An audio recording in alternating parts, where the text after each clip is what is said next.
And hello, Bills Mafia. That red light is officially on, which means this week's episode is officially live. And I want to thank you all so much for being here for a very special episode of Under Review. I am so happy to have a guest this week that I know personally. I went to school with, a great guy, and the champion of the Patriot peeps, Mr. Pat Pitts. How are you doing today? Joe, always a pleasure to hop in any studio with you, whether it is virtually or on Mount Carmel. So I'm just happy to be back talking Patriots football. I just wish it was under better circumstances, to be honest. When you look in the win column, not used to seeing that number. I'll tell you that much. I was gonna say, in your lifetime, it's never been that bad, right? Or at least for No. the not since what 2001 for you.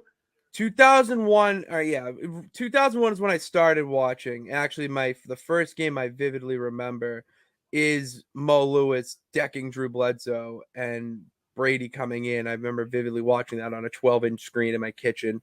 And that was like the first game I watched. And no, since then, even in 02, like when the year after all that, like this is the weirdest season for Patriots football I've been a part of, because it's a lot of doom and gloom. And you know me, I try to be as positive as possible with everything.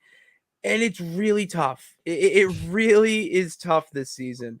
But we just power through. There's always a plan. In Bill we trust. I don't know how much longer I can keep saying that, but Oh my goodness, dude.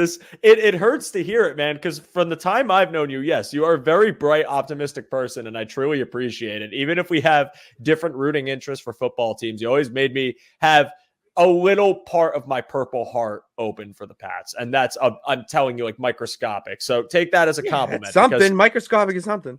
Yes, but no, Pat, I appreciate you being here. For everyone watching right now, thank you so much for tuning into the chat that's available. This is a pre-recorded episode. It is currently Thursday night. You cannot see the moonlight in my room, but I am away this weekend. By the time you are watching this episode, I will likely be on the way or in Vermont with some of my other college buddies, which is why I will not be able to do this live. However, the discussion still goes on, the show still goes on, and we are previewing the Buffalo Bills versus New England Patriots. And if you're wondering why you didn't see any Cover One signature, that is because StreamYard is having massive issues. I cannot explain why. It's been a recurring theme that I am trying to figure out, but the show goes on. Pat, Mr. Pitts, let us first begin this episode by just overall a preview of this matchup. Now, over the past couple of years, really since Tom Brady's left, it's been much more in the Buffalo Bills' favor. It seems like Josh Allen has started to finally kind of crack the code of the Belichickian defense. And this season, I mean, given the direction of the two teams, just tell me what you're thinking about this matchup and your overview of it.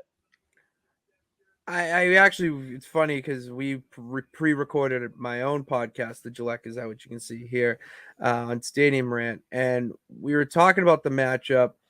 The one thing that makes me nervous is the depth at receiver that the Bills have compared to the depth of corners in secondary that the Patriots do. And that's obviously attributed to the injuries that have occurred. I mean, look at the laundry list of injuries that they have on their report. And, they shut down Devontae Adams last week, and you can compare that to Stephon Diggs, but Jacoby Myers still scored. Mayer was very involved.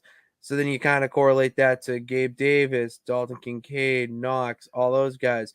It's covering everybody. And that's the one thing that really makes me nervous in this matchup is Josh Allen really utilizing all the weapons around him. And, the Pats defense, a lot of holes in that defense and, not really covering them and leaving them open. Yeah, and it's funny you mentioned this about the Bills potentially spreading the ball around, because what's been a very big point of discussion in the Bills fandom this past week after that Giants game has been the kind of lack of spread, because obviously Stephon Diggs is an alpha wide receiver. Even at 30, he's still one of the best receivers in the NFL. And the offense I don't want to say lives and dies, but it lives through him, right? Oh, He's the focal point. But what's been kind of a discussion is how much they lean on Stephon Diggs compared to the other receivers in the room and how teams kind of start to defend that. And the New England Patriots are known, this has been a principle of Bill Belichick's defense since he came into the league and since he came to the Pats, is taking your best weapon away. However, in past matchups, you've seen Allen kind of been able to spread the ball around, and they've done it a bit this year. So I guess, Pat, like let's explore a little bit more about this matchup, and let's start at the quarterback position, because obviously it's kind of a tale of two sides with the way these quarterbacks have played for each team. Allen this season has been on a very good pace, borderline MVP, if you want to call it. Mac Jones has seemed to just taken the step back. Can you just give me some insight into what's going on in that room and really with him in general? It's more, and a lot of people in the Boston media and the Patriots Nation want to put 100% blame on Mac Jones. I, as the champ of the Patriot peeps, am not going to do that. I refuse to put 100% of the blame on Mac Jones. You can only be as successful as the line that is in front of you. And the biggest issue with this team is the amount of time Mac Jones has in the pocket. He has maybe less than 2 seconds to get the ball out. And that's a real issue, especially when you have a wide receiver core that is not, touted with talent. Juju Smith has been a real disappointment. Devontae Parker is pretty much non-existent. And then that leaves Pop Douglas, who, he's been great in spurts, but that's just because that's all he can really do. And it's Matt, he has had some really poor throws. The one that stands out was the Raider game last week where he really sent it over. His Hunter Henry's head, I'm pretty sure it was. That it's forcing him to overwork and overthink in the pocket, and it's really forcing him to make mistakes because he's not protected well enough. The offensive line is really brutally beaten, not only with injuries but just the lack of talent there. Trent Brown has not been the guy that people thought he would be when he was signed. The amount of holding calls that I've seen on him is just ridiculous at this point. So, they're not giving him the pieces to be successful, but I'm not totally clearing his name either. He's not making those throws. He's not moving out of the pocket and scrambling for those 3 or 4 extra yards. And he's not keeping plays alive. And when he does, he turns the ball over. He's a real turnover machine. And Bill O'Brien even said that in press conferences, that they really need to limit the amount of turnovers that they have in the game. And we know this in the NFL. If you turn the ball over, you're not going to be very successful or win football games. That's the biggest thing that I see with them, is it's not just Mac Jones. It is a team effort.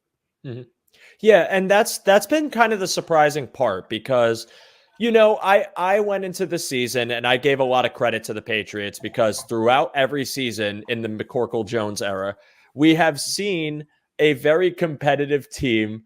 I have to throw the name in there. Oh, no, it is the best name, and it's for him. I think he should be just McCorkle-Jones at this point. A rebrand might make sense. That's what he needs. But I watched, his rookie year, right? The team is this surprise, and they're really surging. They're offensively making plays. Their defense is good. They're beating the teams they're supposed to beat, and they give the Bills problems. Obviously, the division goes to Buffalo. That wild card game happens, and I didn't even take that as a Mac Jones sucks game or anything like that. I took it as just the Bills came in juiced up, and that was a home game that they weren't going to lose. You see the following year, and you're thinking that they have a lot to build off of. Then there's the questionable decision of Matt Patricia takes over. And sure, defensive coordinator, rocket scientist, whatever you want to call him, it seemed like a bad idea. It was, because Mac regresses hard. And the offense seems to really not have life for a lot of the season, bearing a couple of games where they did show out, like the Minnesota game. Now this season, they bring in Bill O'Brien. Their defense is their defense. I had said, don't be surprised if this team shocks a lot of people this year and they win 9 to 10, maybe 11 games even. It just hasn't been the case, and injuries are a part of it. But Mac, and like you said, the O-line matters, but it's I don't want to say uncharacteristic, because now it's seeming to be the second season in a row where he's just been downright bad.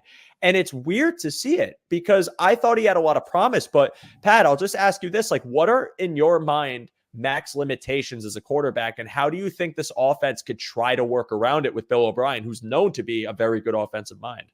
They need to utilize the deep ball. They need to utilize the speed. So that's the first thing, is that they need to trust his arm. A lot of people have said that it's a noodle arm. He doesn't have that rocket arm or arm talent. Like a Brady or even one of his other younger quarterback peers does. But I disagree. We saw in college that he can toss the rock down there. And when you have a guy like Tyquan Thornton, who with his speed, utilize him more. Devontae Parker's supposed to be a deep ball, 50-50 guy.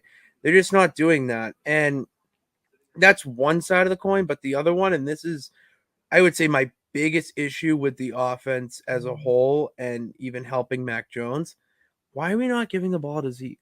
Why are we not seeing more Ezekiel Elliott on the field? When Ezekiel Elliott is on the field, the team is successful. And we saw that last week against the Raiders. You need a solid running back, if not a dual threat or a two backfield that can help you launch the pass game. The run leads to the pass and opens up doors, and they're not doing that at all. It feels like they're scrambling on offense to just get something to get the ball moving, whether it's just a BS play here or there. It seems very out of sync. And the comparison I use on my show is, it's like an out-of-tune instrument. You play a few notes correctly, and then there's that one that really pinches your ear. And it's like, oh, whatever. And that's what this offense has really been as a whole, and it just keeps getting worse and worse week in and week out. They're not setting them up for success. They're not calling the plays that will help him move the ball downfield. And then when they do, he doesn't have the time, and he's scrambling, and that's when you see him making those dumb turnovers. Yeah, and that's been an issue, kind of flipping it back to the Bills side, that we were worried about with Josh Allen, is that when you lean too heavily on Josh, you live and die by his decision making, and that can be good and that can be bad. I mean, in the Giants game, I don't really put too much fault on him for that interception, because Bobby Okereke made an exceptional play on a breaking route from Dawson Knox that he had his hand on. That was a good play. That was a really good play. But you see kind of the dichotomy, because when it can't, first and foremost, when you compare the quarterbacks, Allen's intangibles and physical skill set is just, and I'm not trying to say this as a way, I brought you on the show. I agree. But Allen's skill set lends itself to be just relying on his physical talent. You can do that when you need to. That throw to Morris in the end zone is the best example of it. Off script, it feels like, yes, we don't want to do it because we want this offense to be in structure, have rhythm, keep defenses guessing, and not let it be the Josh Allen show. But when it needs to be, it can happen. It feels like for the Patriots this year, they don't have that off script that they can rely on, because if you flush Jones out of the pocket or you rush him, it's like a mistake is waiting to happen. Do you agree with this? 1,000%. If you pressure Mac Jones, he is going to make a mistake, and you're not going to be a successful football team if that is the case. It's just a constant issue where every time he drops back, I'm on the edge of my seat for the wrong reasons. It's tough. And I've been there, man. I mean, listen, like you're on the show as a Patriot fan. I'm on the show as a Bill fan. It's the role reversal now, but for years it was the same thing. Like the Fitzpatrick era, not so much the Tyrod era, because Tyrod just didn't really throw the ball over the middle of the field. It was either deep ball, safe throw, or nothing.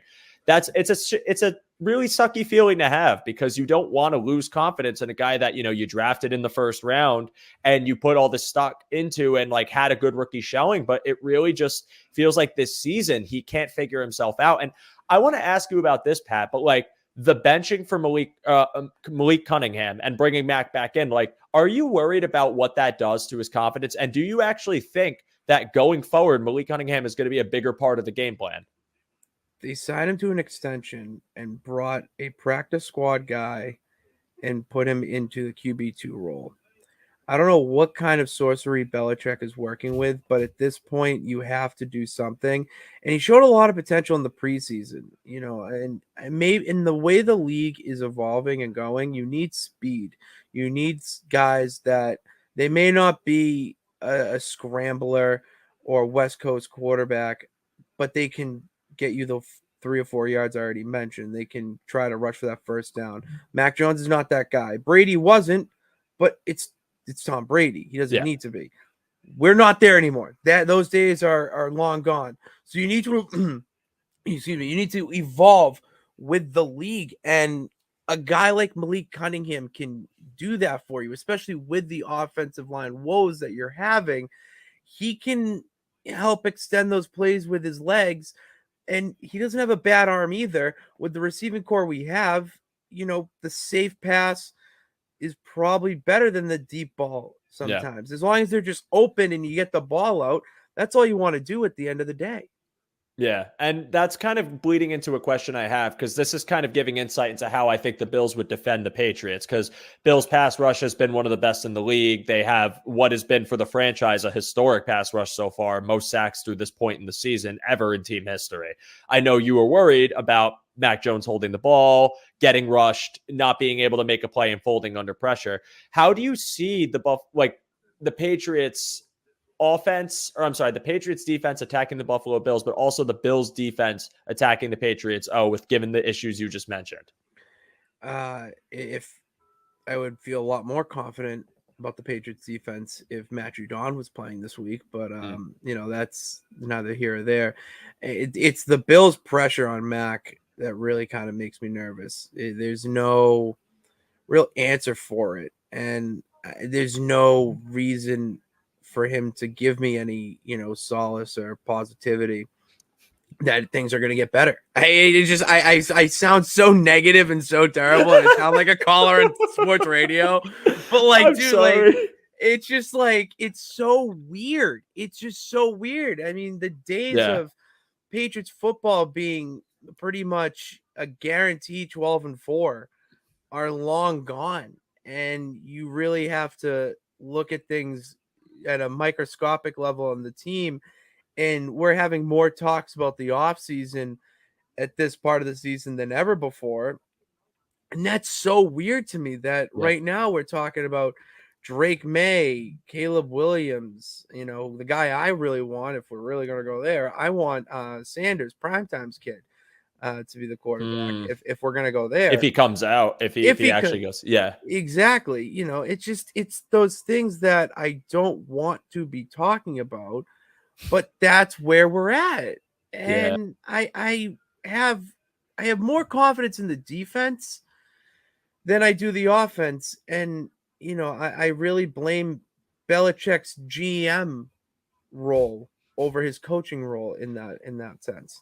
We'll get more into that, because I was going to ask you something about that, but I kind of see it as, when I think about how the Bills attack the Pats, that's what I've been saying. It's going to be predicated on pressure. Sean McDermott is one of the best pressure-minded coaches in the league as far as his ability to disguise it, his ability to kind of throw you off.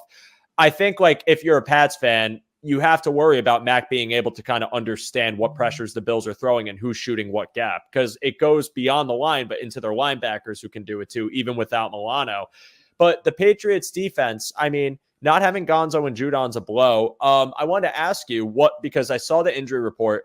Are you worried about Uche playing this week? Does he play? Is he out? And if so, what difference does that make?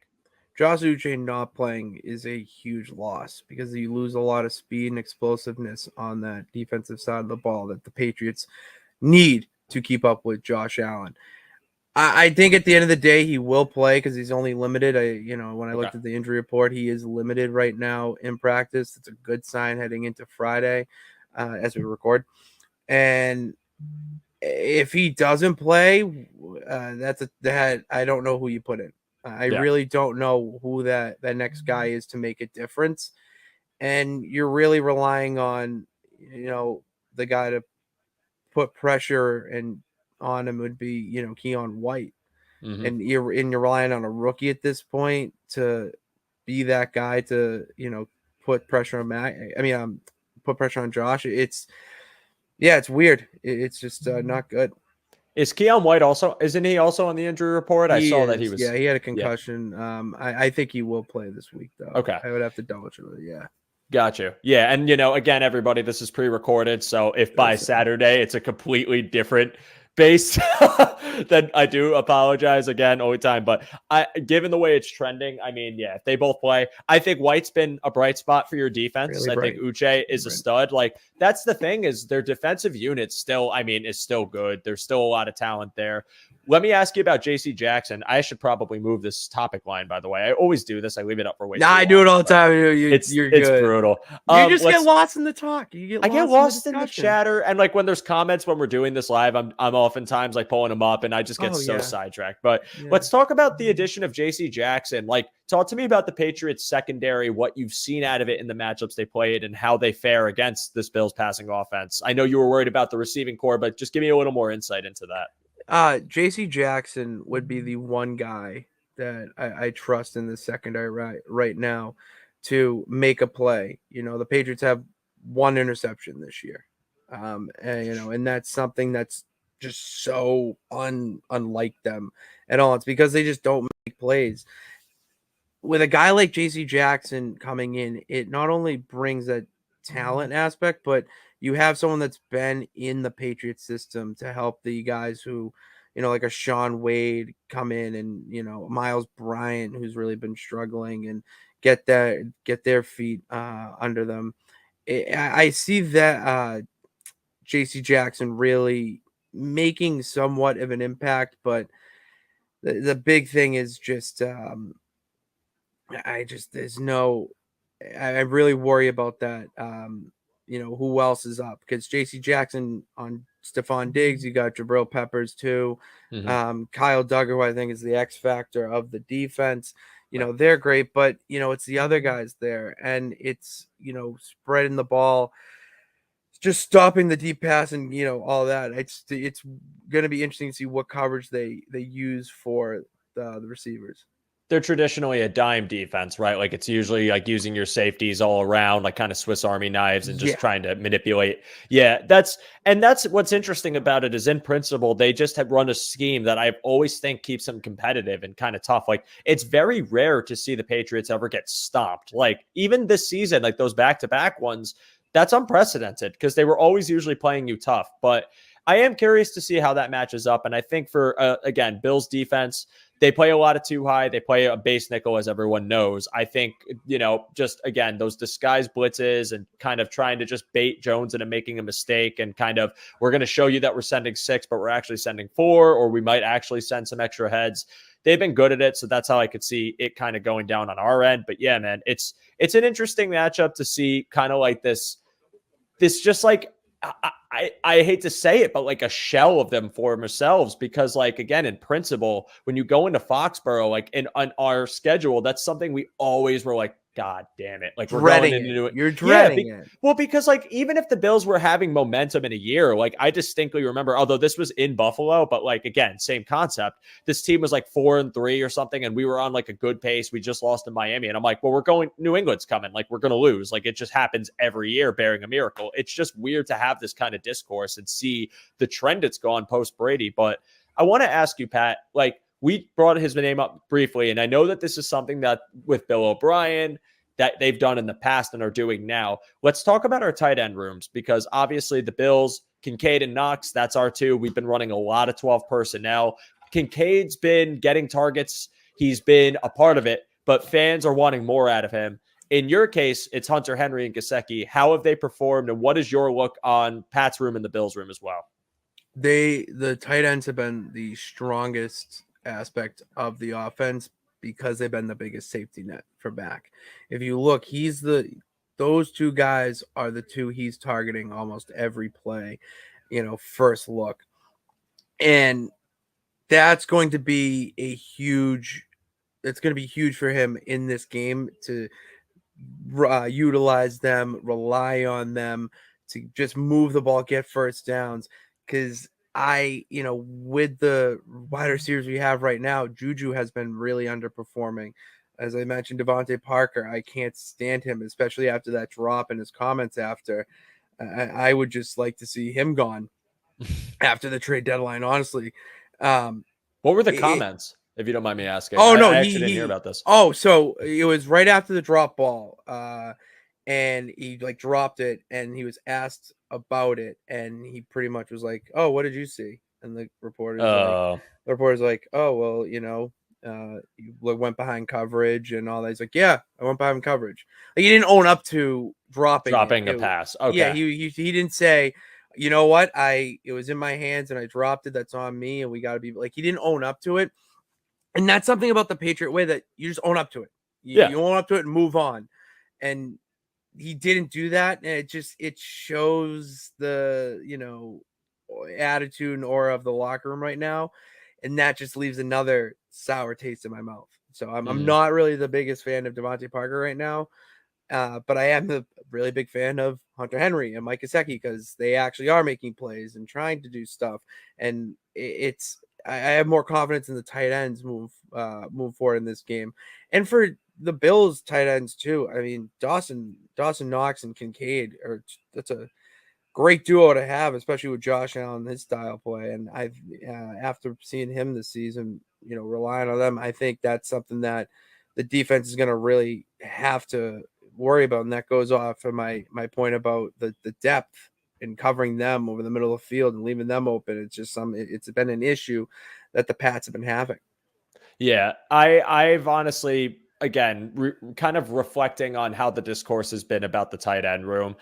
It's amazing because like perspectives of other fandoms versus this one. This is not me knocking Bills fans, of course, but more saying like we're so focused on our teams that like when we hear each other talk about the struggles within our team on the outside looking in, we never catch it. Like, you know what I mean? Like, it's always been one of those things where I'm like assuming that when you come in here, you're going to say this and it's actually this. Like, I thought Ezekiel Elliott, like I didn't really hear much about him, and I'm hearing you clamoring for him, and it's like, wow. And just kind of crazy stuff like that, which is always why I appreciate getting your perspective.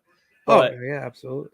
Yeah, that for me is in this matchup, I think the biggest thing for the Pats offense, because, the Bills have had like there's issues with their run defense. It's not a secret that they've had their fair share of issues, specifically in open field tackling. And I think that the tight ends are a big key to unlocking that for the Patriots, because it felt like when we played against the Giants and Darren Waller was getting a little more involved.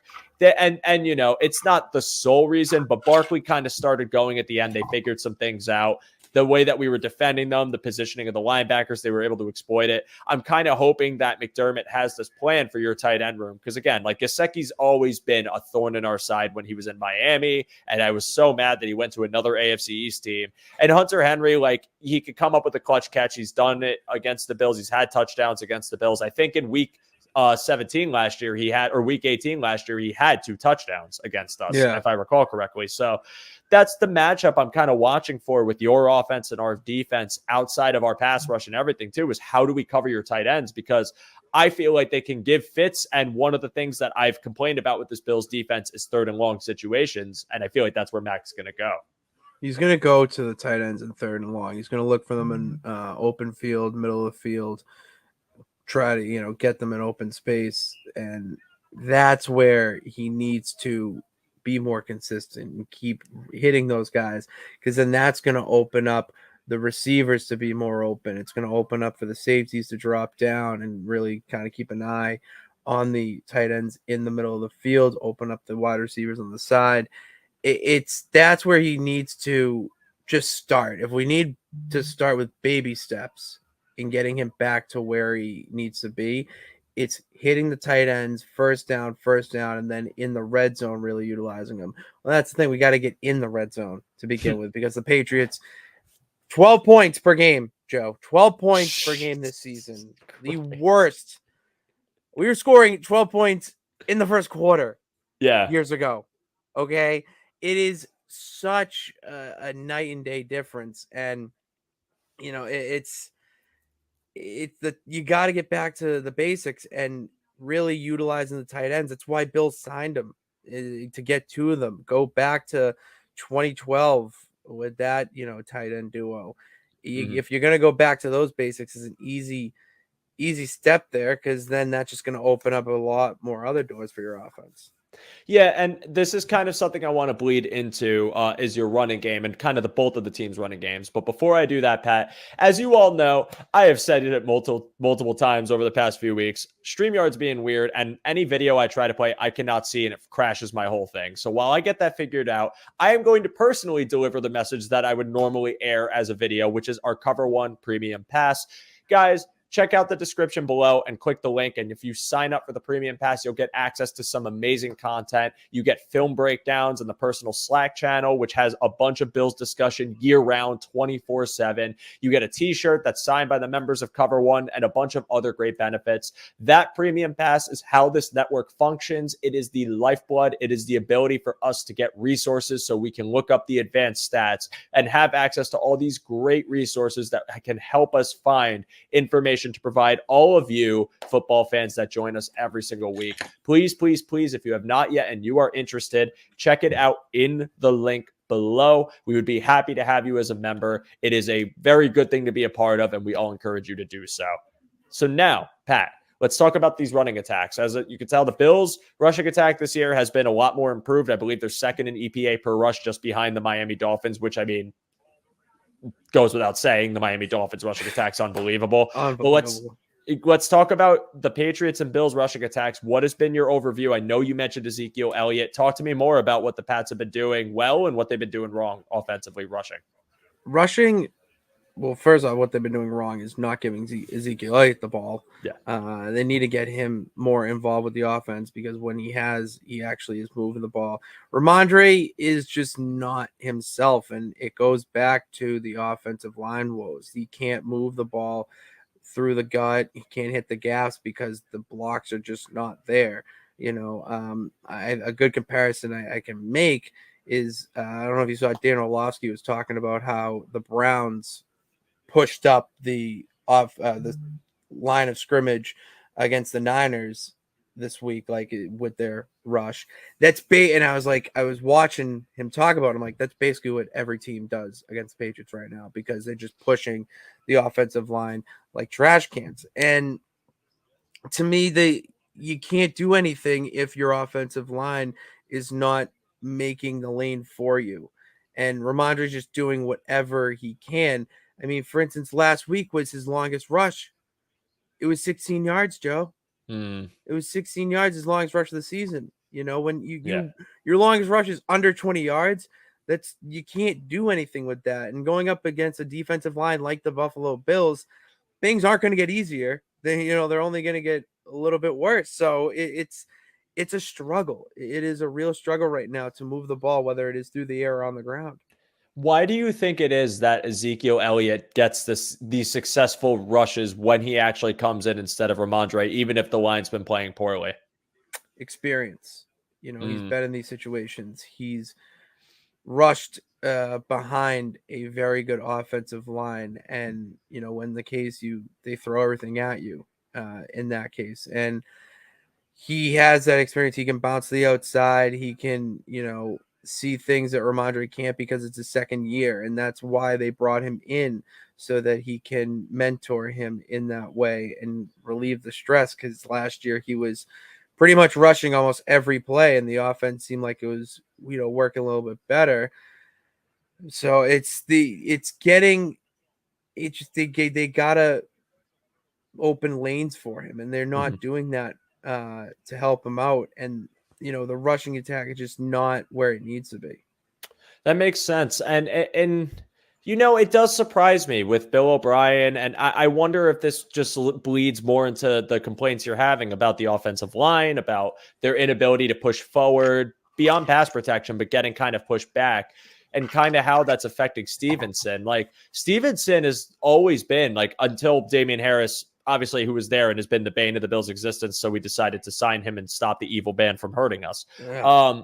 And, again, hoping he's better. He's obviously not going to play this week, but thankfully he dodged a major injury, it seems, and he's just kind of nursing his way back. With Ramondre Stevenson, he was that counterpunch where I was like, damn, this dude can fly and he's really physical and he shakes tackles. Like, I have to wonder how much of it is a mental thing with him, because I don't think his ability went anywhere unless I know he has a nagging ankle injury that he said he's going to play through. I know that there was a quote about that today, but yeah, you often wonder with their rushing attack, how much of it is mental? Like, is this line getting pushed back in the gaps that I'm supposed to be running through, getting closed off, just affecting how much I trust what I'm seeing in the moment, how much I actually want to try and decide to go through this versus maybe trying to bounce outside? Like, do you see that with him this season? I see more.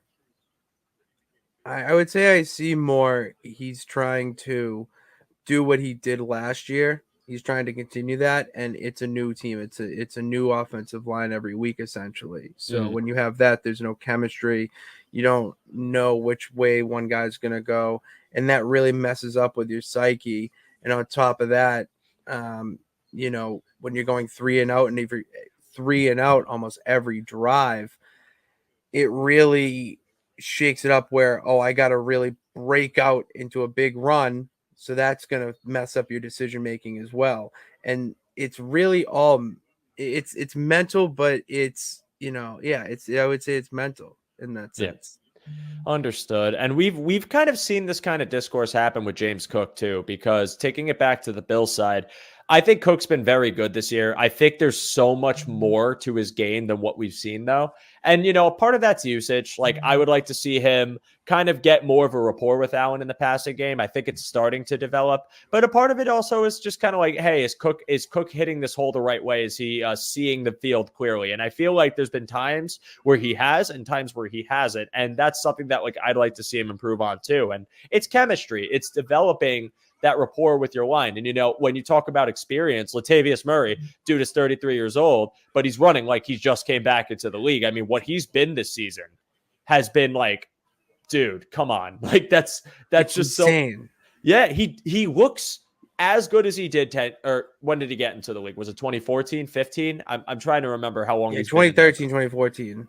So 8 or so years, not 10 years, however long it's been, he looks like his old self. And that, again, when you go from team to team and you still have this ability to move and carry the ball effectively, it just shows that, like, if you can be a part of all these different lines and all these blocking schemes and find a guy that just has a skill set that fits what you're trying to do, he can kind of, recognize the rest, almost muscle memory. And I feel like with Ramondre, who's been in this system for so long, he had McDaniels, now it goes back to Patricia, and now it's turning to Bill O'Brien. It is a lot to ask for this running back to kind of get used to these new types of protections and new, directions. And then now you have new linemen in the picture, and that just makes matters like 100 times worse because you don't trust who's in front of you. Like, I definitely understand that.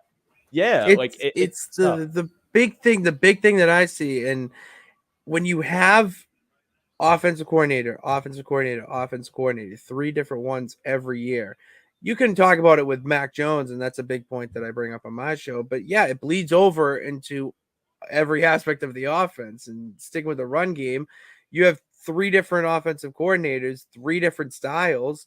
It's going to screw with your head in the sense that, all right, what does you want me to do here? All right, well, this guy works here. It's really screws up with a lot of what you've already built on and worked on. And, it's just the offense, the core stuff of the offense got better, quote unquote, with signing a new offensive line coordinator, offensive line coach, offensive coordinator, and Bill O'Brien. But they haven't gelled yet. They have not had enough time. And when you already have people from different, it screws up everything. It really does. 100%. And I think that could explain Ramondre's drop off. And, again, the Bills have had their, it hasn't been all bad, but there's definitely been some like questionable drives that have been adjusted for, like against the Giants. They were mostly good. It's a back and forth game, but I do think like for the Patriots, this is not the D-line that you want to try and get right against, especially in the running attack, but we'll see, man. And honestly, like going forward, I'm curious how they implement Zeke in. So Pat, we are going to carry on into the next conversation because there's more I want to talk to you about, because you did mention something really interesting about Mr. Bill Belichick that was a part of what I wanted to get at here. But before we do, I have to ask you one important question as we read into something important. And that, Pat, is do you like fantasy football?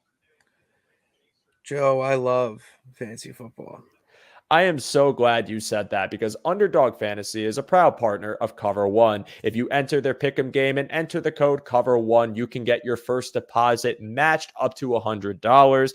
I am a part of a best ball league with some of our other Cover One guys, and I have been having a blast with it, just keeping up with it. It was really fun to do, and it's a great app, a great interface. People that, if you follow any of these Underdog guys on Twitter, very knowledgeable group of dudes. There's a great podcast going around with Josh Norris and Colt McCoy that I'm a huge fan of.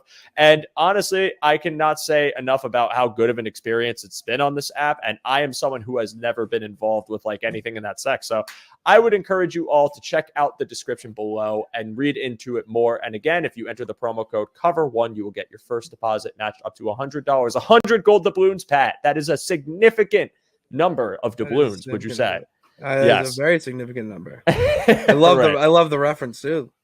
Yes, absolutely, man. Now, moving on, we're getting back to our discussion, and we are going to talk about Bill Belichick because I had to bring this up, Pat.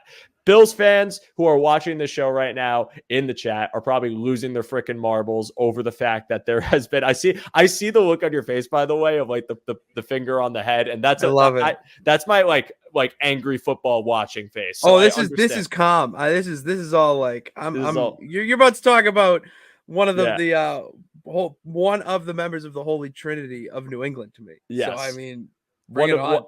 Yeah, no, but I'm not even going to speak bad. I'm going to let you give me your honest take because this is something I'm genuinely curious about. Obviously, you brought up the fact that Bill Belichick GMing has been a problem, and I would be slated to agree. I've had discussions with people before, and I've said that the biggest issue right now, in my opinion, isn't Belichick as a coach. It's him as a GM, mainly offensively, because there's been a lot of talent on the Patriots defense over the past decade. And even recently with this young team, the defense and some of the defensive signings, it feels like he finds people that fits a scheme and it goes really well and they're good. But offensively, man, when you look at some of their past drafts and some of the pickups, there's just been misses. So can you just talk to me about the outlook as you as a fan, as New England fans, about Bill Belichick as a GM and the direction of this franchise with him as a GM? Well, I'll tell you, the direction of the franchise with him as the GM is as successful as the Titanic. I'll tell you that. So that needs to change. But you bring up a good point with the defense. He finds defensive elite players, just weapons. And it's because he's a defensive mind. I mean, the man coached the greatest defensive player of all time in Lawrence Taylor. And then he comes in, gets Brady. Well, we kind of know where that's going with the offensive stuff, and Brady's on his tail end. Brady needs a weapon to keep him in New England. And who does he draft? The one wide receiver out of every single wide receiver in that draft that you could not have drafted, and in N'Keal Harry. Like I remember sitting in the WQAQ studio, okay? And me and Jack Main, I said the Patriots need to draft DK Metcalf.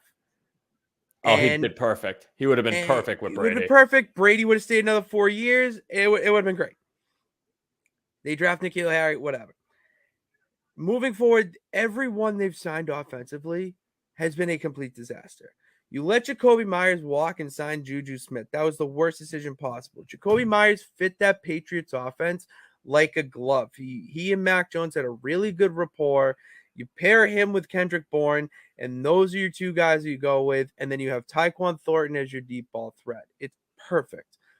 He doesn't have that offensive mind, so instead of getting rid of him as a whole, demote him a little bit to coach. Just let him coach the team, and then bring in a hot new GM who has a finger on the pulse of the league, especially one with an offense, to kickstart this offense into a new system. Essentially, you gotta keep him. Okay, everyone that's saying that they want him gone and all this, like, it's hogwash. You don't do that. But he needs some help. He needs to just take on one role, give the GM role up to somebody else, someone who actually has an offensive mind, because he can do the defensive side. That's not the issue. The issue is scoring points. And you need a GM that can find talent to put points on the board. The fact that you let DeAndre Hopkins slip through your fingers and he's in Tennessee right now, it's absolute nonsense, Joe. It's just ridiculous. It was questionable. There was a period of time where you weren't allowed to say anything about Belichick, right? Like, it's just like, as an NFL fan, you go through the motions, you'd see him do something. And like, if anyone said anything adverse, it was met with, you don't know what you're talking about. Bill has a plan. Bill has a plan. And fair, they had Tom Brady for years. And like, they won Super Bowls. Like, you know what I mean? Like, it's obviously met with like, this guy has experience. He's won a bunch, whatever. Plan's a plan. But we're seeing in hindsight now that like there's been a lot of questionable decisions offensively. And what I've taken it away as is, again, defensively, this guy can draft anybody. He took a D2 guy. He's made him a stud player. He's had numerous successful drafts defensively. But when you talk about these receivers, these running backs, Sony Michel and Keel Harry, Tyquan Thornton, like it's just something to be said about his evaluation of offensive talent and how it actually is stifling the Patriots right now. Because let me tell you something. I just feel like the way this Patriots offense functions and their quick hitter, I don't even think Mac with Bill O'Brien should be a problem. I think actually this should be something that enhances Mac Jones' ability. But when you talk about like some of the linemen taken, some of the receivers taken, you talk about some of the decisions in the third round, like taking kicker and punter. And I know you probably needed them, but like, no, we didn't. Joe, don't. Okay. No. All right. We didn't. Right. No, you can go full. We did not need a kicker in the fourth round when you trade your kicker to the Titans.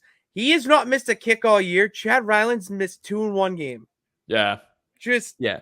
So that decision, I mean, it's just odd to me that I don't know what his philosophy is, but I think there's enough proof since Tom Brady left that his philosophy doesn't work. So I've always said, I think he just needs to stop GMing there, but stay a coach, because as a coach, you know, people play for him. You know, players want to give their heart out for Bill Belichick. Like, that's how it's been for years. But as a GM, man, I'm sorry, he hasn't been good. It's not acceptable. And I'll ask you this, Pat, but like, at what point do you think enough is enough and they move on in totality? Do you think that's an actual possibility for the end of the season if things continue to go this badly?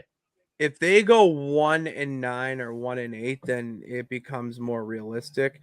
But no, Kraft and Belichick have too strong of a relationship. It may have been damaged through, all the Brady stuff and then the downfall and all that. But the one comparison that I'll make, and it was something I read in, there was a Patriots book that came out about that dynasty. Bill Parcells, Belichick's mentor, when he was the coach of the Patriots, he also had a little bit of a GM role. And what he would do was kind of cut costs to save on payroll, just kind of do that Belichickian philosophy. And it hurt them, on the field. Belichick was that guy that stepped in and said, no, you got to do this and fix that problem. Well, now he's following the footsteps of Parcells in doing that. And if I'm Kraft, I got to see that sign that he's doing that and step him away from that before he really caused an issue. Because right now, everyone's saying, well, isn't it an issue? Isn't it already a problem? It's not, because you can fix it by just demoting him into just being the coach, getting a younger guy who knows the league and it puts an emphasis on offense. You don't have that right now. Like it's in the fact that you drafted a kicker in the 4th round, and then you drafted 2 6th-round guys. Yeah, one worked out great, but there was a lot of talent there. Yeah, and if Christian Himzalis wasn't him, essentially, there would be a lot of question marks with that 1st-round pick and not taking a tackle. So, he makes up for it there, but how much longer? You can't go for much longer. And it's got to a point where Kraft's pissed. Kraft is really annoyed after last season, I mean, it's been reported that he had a sit down with Belichick about the issues that he's been having and really kind of forced his hand and said, like, fix it or else. They halfway got it fixed, and now we're still trying to figure out the rest. And it's just sad. It's just really sad that we've got to this day of the Patriots, because you're right. Bill O'Brien and Mac Jones, that should not be a problem. No. I don't think it's a problem. Realistically, there's just a roadblock in the way, and his name is Bill Belichick, general manager. Yeah, and it's just, again, you look at a guy like Bill Belichick who's been around Brady for so long, and the upcoming of Brady, and the fact that Brady was thrown into the situation and he showed out, his talent, as early as his first year, and they try to just build around it. And obviously they never really built like these all-world, like, not saying they weren't, like, obviously they won Super Bowls, but they never built like, a team that had like 3 all-pro wide receivers. You know what I'm talking about? It was never like that. So they were winning, like you said, with this formula of like, I bring in Brady. Brady's this great quarterback. I don't need to spend as much because Brady like is good enough to maintain it. And it feels like you kind of abandoned what made it work, which was like developing him and helping him get acclimated by giving him something. And with Mac Jones, it feels like the resources just haven't truly been there. And it's not to say they haven't added people. They had an offseason after Mac got drafted where they brought in a bunch of this talent and they tried, but it feels like they kind of did it once and didn't want to do it again. And Mac's suffering, man. And like, supporting your young quarterback is really what matters in this league. And like, as Bills fans and everyone in this chat can tell, look at what we did with Josh Allen. Like, year one, it sucks. His best receivers, Zay Jones, like, who else? Kelvin Benjamin. That man is one Popeye's biscuit from being away from being a tight end. Jason Kroom, Pat DeMarco, who was actually a good fullback, like LaShawn McCoy in the tail end of his career, and no offensive line. Like, it was terrible. 2019, John Brown, Cole Beasley, Tyler Kroft. You draft Dawson Knox. You have Devin Singletary, Frank Gore's ghost, who actually was pretty productive. No, he was pretty, yeah. The incremental increase. Then you go to the 2020 season, Stephon Diggs, John Brown, Cole Beasley, like, that offense was electric, man. And that's just what it needs to be. Progressive overloading of your offense where you're adding in more pieces and showing your young quarterback who has given you reasons that he could be successful or shown you signs that he could develop into something. You supply him with that. And with Mac Jones, right out the gate, he was pretty successful. They went to the playoffs. They got, obviously it wasn't a result you wanted. I'll be nice. But like, he was a Pro Bowler. Like, there was a baseline. And it feels to me like they never went up in that baseline. They've dabbled. They were in the talks for OBJ. They were in the talks for D-Hop, and just don't do anything. And it's like, I see it and I'm like, I don't understand your strategy here, man. And I'm an outsider, like, rooting for a different team, but it just feels like negligence. And now look at what's happening. And like, Bill O'Brien is a great coordinator by all accounts, but it feels to me like Mac Jones and him like should be so much better than they are. And a lot of that's the line, but a lot of that's the supporting cast that just doesn't feel good enough. So yeah, that's been my perspective, and it's really interesting to hear you talk about Bill Belichick. I mean, any final thoughts on that topic, really? I'll leave with this. The one time the Patriots had a Hall of Fame wide receiver, look what happened. Every offensive record, stat, whatever, was broken. Yeah. And to anyone with common sense or a brain, it should be, oh, well, that's the case. Well, let's see if we bring another one in, or another potential Hall of Famer, or a Pro Bowl, whatever the case may be. And they just don't do that. If you look at every quarterback in the league, Kirk Cousins, Justin Jefferson, Joe Burrow, Jamar Chase, Jared Goff, with my Motor City Kitties up there, Detroit Lions. Yeah, it's my favorite. Motor City Kitties with Jared Goff and Amon-Ra St. Brown. Like, everybody, Tua and Tyreek, and then Tua and Jalen Waddle, like Jalen Hurts and AJ Brown. I could go on for 31 teams. I can't do that with my own. It's just ridiculous. Yeah, man. It's just like, you know what it is? My truest litmus test for the state of the Patriots has been my roommates from college. One of them, one of the most knowledgeable fans I've ever met. A lot of my football interest and fandom and like desire to pursue knowledge is attributed to him. I'm not saying his name because if he ever sees this, I don't want him to get all like, ooh. Oh, he's know gonna, what I mean? he'll be But like, oh, I told you. Oh no, yeah, but in all seriousness, like that's one of the dudes who inspired me to go down this path. And like when I see him say this might be the end, like I'm not watching games, I'm going golfing. I'm like, bro, that's different. Yeah, it's last weekend we played in a little Ryder Cup with my boys from home against some other friends of ours, and we caught the tail end, and I ended up watching the game the next day when I got home, because obviously got to record champ of the Patriot Peeps, got to keep on. So, I did that way, and it's weird. And I was there the day the dynasty died.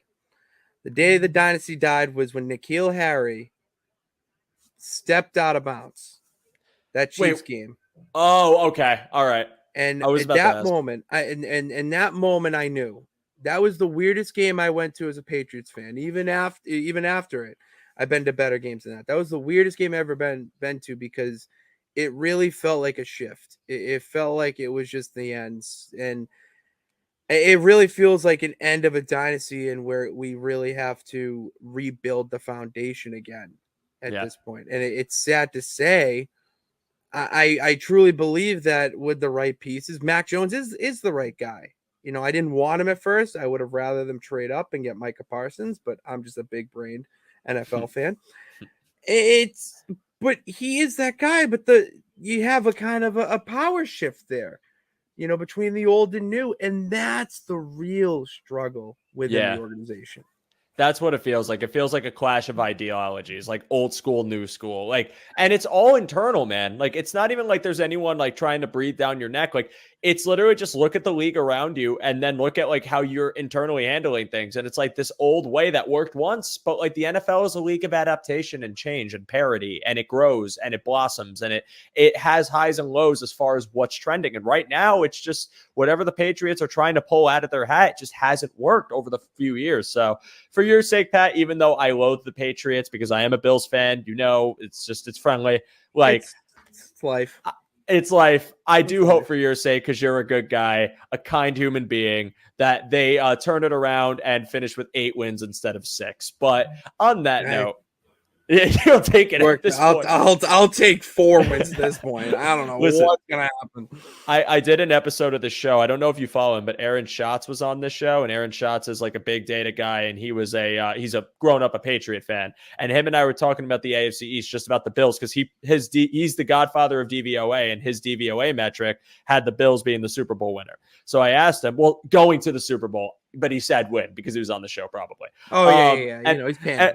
Yeah, might be a little bit, but I want to think that's actually what he thought. But he said, like, the Patriots, like this year, when he said going into it, they could like be fine, but he said average. And I'm like, what it feels like? It feels like the Patriots now are literally the drought era Bills. Like, that's what I've compared them to over and over again, because the Bills were always that team that like last season, for the example, they'd play tough, they'd win some games that they probably should have won, and then games that they could have won against better teams, they lose. They finish like 8-9. The Bills used to do this insanely, like 6-10, 7-9, 5-11. Yeah, exactly. You were on the other end of it, beating the crap out of them. So like that's what it feels like for the Patriots now. And honestly, like this swap of like positions in the AFC and seeing how the NFL and the league has changed since post Brady is pretty wild. But Pat, I want to ask you, any final thoughts about our matchup on Sunday? What you're thinking overall? What do you think happens? Like, just give me some final things before we sign off today.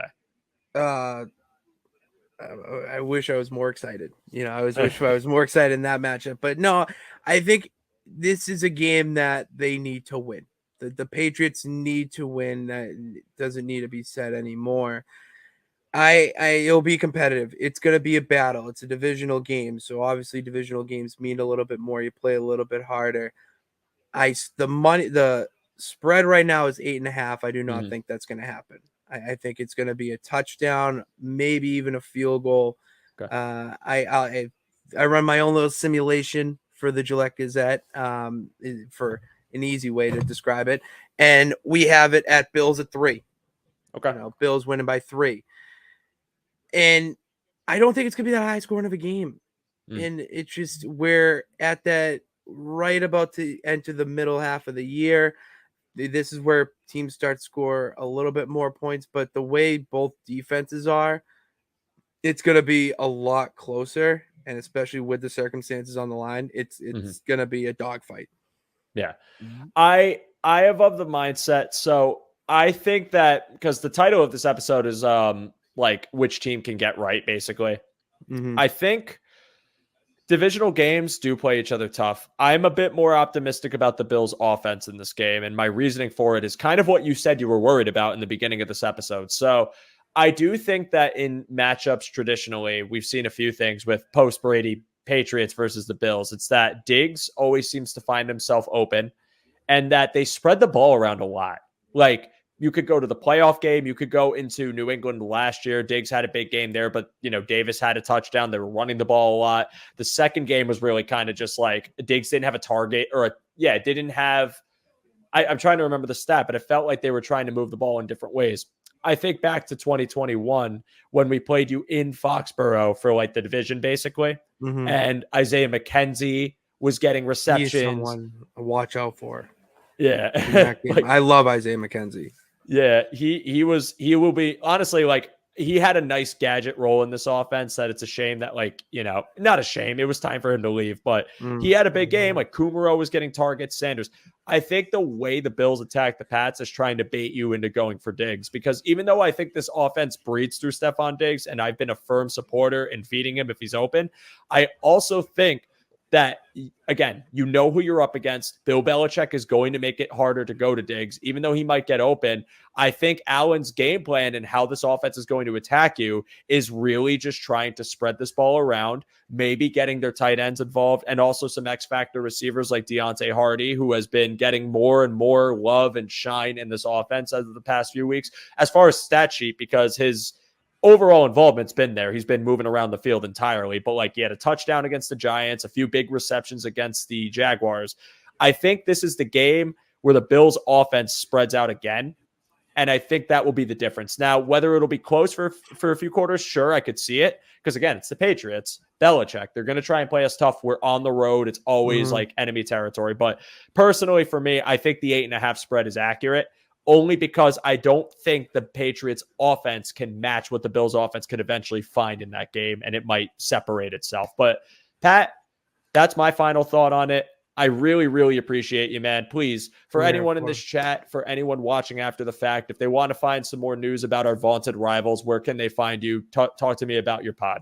So as you see here, Gillette Gazette, over at Stadium Rant, stadiumrant.com is where we do this YouTube Stadium Rant with me and my co-host, the pretty fly science guy and the doctor of Patrionomics, Sorvora. We go live Mondays at 6 and Fridays at 6 or 7, depending on live or whatnot. Kind of like the same thing here, depending on schedules, if it's pre-recorded or whatnot. But Stadium Rant on YouTube, you can find me there. And then I'm plugging my Twitch channel as well, Nonsense Sports Network, where you can find my own Patriots team, because as you have already heard me rant about Belichick's way of running a team, well, check out the Champ's way of running the Patriots. And, that goes live every Wednesday at 5:30. And Pat, you mentioned to me, listen, you're talking about a Bills show with Bills fans. You got a wrestling pod. Plug that too, man. I want to hear about it. Yeah, so that's actually been a lot of fun. We started that almost a year ago right now. It's Pits and Sarah's Wrestling Show, where we take no nights off with Underground Sports Philadelphia, Underground Sports Philadelphia on YouTube. And then we have our own YouTube channel for that with 1,000-something subscribers we just reached.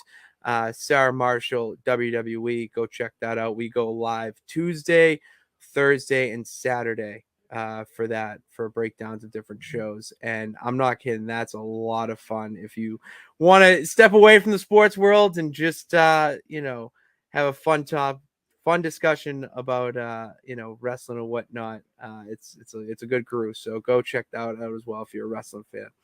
Yes, to everyone in this chat, please, if you can, throw Pat a follow on Twitter. You have your at Pat _Pitts on Twitter and at Pitsy35 on Instagram as well.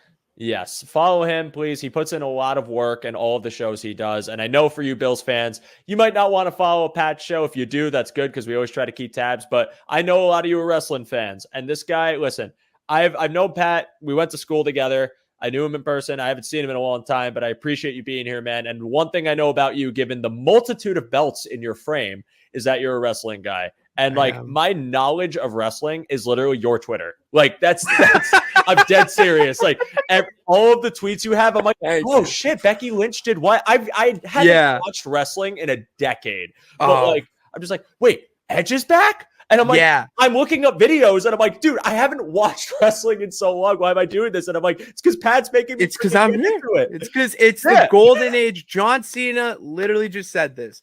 We are entering a golden age of sports entertainment right now. I'm going to WrestleMania in Philly. I bought my ticket. I am so effing excited, man. Dude, no idea. And it's going to be so much fun. And when I say golden age, I mean the pop culture. It's going to get back. There's a little bit of a boom right now, and it's only going up. And I'm trying to get everyone on the bandwagon now before it gets there, because I'm telling you, it is a great time to be not only a wrestling fan but of just WWE, but all wrestling aspects. Yeah, man. I haven't watched in a long time, but I always appreciated it. I used to love it. I might have to get back into it after this conversation. So, bro, you'll enjoy it. It's so different now. It's not like that PG. I'm glad. It's a lot more like the 90s, but with a social media 2023 feel. Because when they changed the FU to the attitude adjustment, I was like starting to get a little put back. You know what I mean? I don't blame you. That's annoying. I agree. I didn't like it either. Yeah. So I get it. But we could go on and on about that. Pat Pitts, I appreciate you, man. Thank you for being here. It was a pleasure to get your insight on the Pats. Obviously, this Sunday, we'll see how it goes and follow up afterwards. You know, I'm a good sport no matter what. But your insight is always appreciated. You're welcome back here anytime. Chat, I know we weren't live today, but if you were watching this, commenting, doing all of the work that you do every single week, I appreciate each and every single one of you. You are the lifeblood of this show. The fact that you take time out of your Saturday to watch me and my little thing over here is truly, truly, truly appreciated. If you can, please subscribe to Cover One, like the videos, like whatever Pat has going on his end, his multitude of podcasts. They are all deserving of your attention. If you could subscribe to the Premium Pass, we would appreciate it. The Underdog link is in our description. Again, match up to $100 with the promo code COVER1. You are all beautiful people. I hope you all enjoy the game and enjoy your weekend. But for Pat Pitts, my name is Joe DeRosa. You can find me on Twitter at @show_DeRosa. We are signing off. Have a great weekend and go Bills. Previous play will go under review.